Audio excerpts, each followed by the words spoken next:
Hello, Cheryl here, the No Sugar Coach, and I am excited to be starting this new video series aimed at weight loss and weight management and how you can master both. If you're struggling to lose weight or maintain a healthy weight, you will find the help you need in this video series.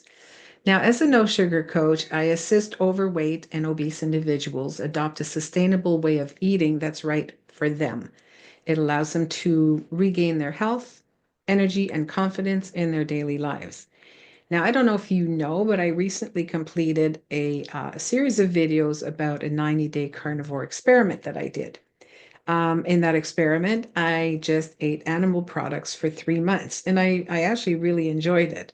And it was great to try it out on myself so that I could talk about it in complete honesty with my viewers. I believe that there's nothing quite like firsthand experience before going out there and discussing something like that. So I really enjoyed that experiment. So now I'm back with my new video series, which I have chosen to name Feast on Wellness with Cheryl, the No Sugar Coach.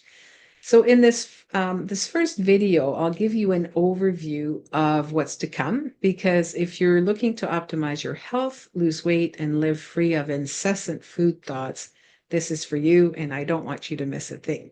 So together we'll explore food and the role it plays in fostering good health, not just physically, but mentally.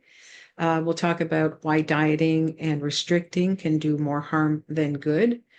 It often backfires. We'll dive deep into low carb, keto, and carnivore as therapeutic eating lifestyles and why they work so well for so many people. Along the way, I'll discuss processed food addiction and how it may be playing a role in your life, why you can't stick to, a healthy eating program, and why you're constantly falling, off the wagon or doing the yo-yo with the weight loss and the weight regain. So I'll help you with strategies for success, provide guidance for overcoming obstacles, dig up some solutions to persistent problems, and create a strong foundation for maintenance in day-to-day real life situations, because day-to-day real life can often throw a wrench in our best laid plans. So now every video will address one or more of these topics, as well as new ones raised by, viewers just like you. I really love hearing from my viewers. It's really what's the driving force behind these videos. So if you've struggled with weight loss, or you have lingering or increasing health issues, subscribe to my channel. If a good life is passing you by because of your weight or associated problems, you won't want to miss an episode. So let's start with today's short discussion. Let's talk about artificial sweeteners. Things like, erythritol, maltodextrin, sucralose, aspartame, dextrose, saccharin. I think there's new ones, advantame and neotame. The question is there a place in the human diet for artificial sweeteners? And to answer that, here are a few facts and my personal conclusions. And then you can decide for yourself if you'll keep artificial sweeteners in your diet. Now, we'll start by saying that artificial sweeteners are a processed food, and processed foods really do not belong in a healthy diet. So what is a processed food? According to the USDA and other health organizations, I quote here, any food or ingredient that has been altered from its natural state through processes such as extraction, chemical modification, or the addition of other substances like preservatives or additives. This is all classified as processed. Artificial sweeteners undergo significant processing to extract or synthesize their compounds and make them suitable for food consumption, for food products. And that places them in the category of processed or even ultra-processed foods, depending on their use in the final stages, in the final products. So this should give you an idea of how I feel about artificial sweeteners. But in all fairness, nothing is ever just black and white. So let's explore a little bit more.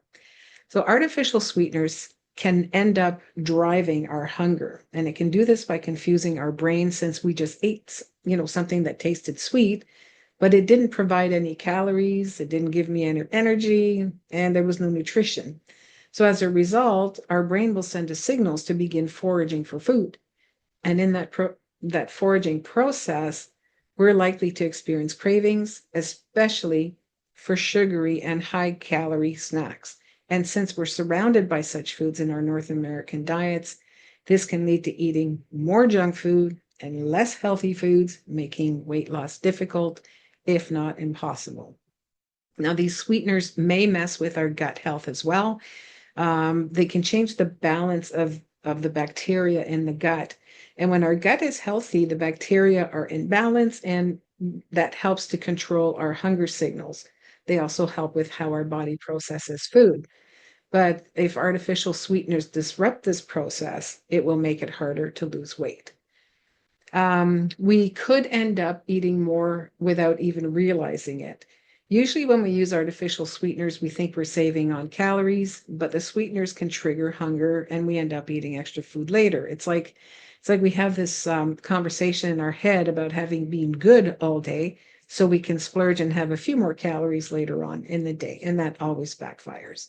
Now, some researchers say artificial sweeteners can help with weight loss if they replace sugar, but other studies show that people who use artificial sweeteners often gain weight or don't lose any at all. So, in short, while artificial sweeteners can help cut calories from sugar, they might also make us hungrier, mess with our gut, or lead to eating more overall. So, it's important to pay attention to how our individual bodies are affected. How do you feel when you have artificial sweeteners? If the sweeteners trigger desires for more sweet tasting things, then we need to cut them out of our diet. Now, I was asked if this applies to natural sugar substitutes. And yes, it applies to things like monk fruit, stevia, and allulose. But the natural options have distinct effects on blood sugar levels. So let me break it down. So let's look at stevia first.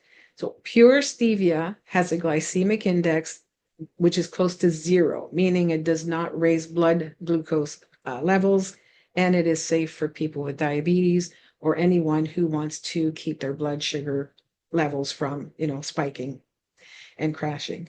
So, and actually, in fact, some studies are suggesting that stevia may help lower blood sugar levels by improving glucose regulation and insulin sensitivity.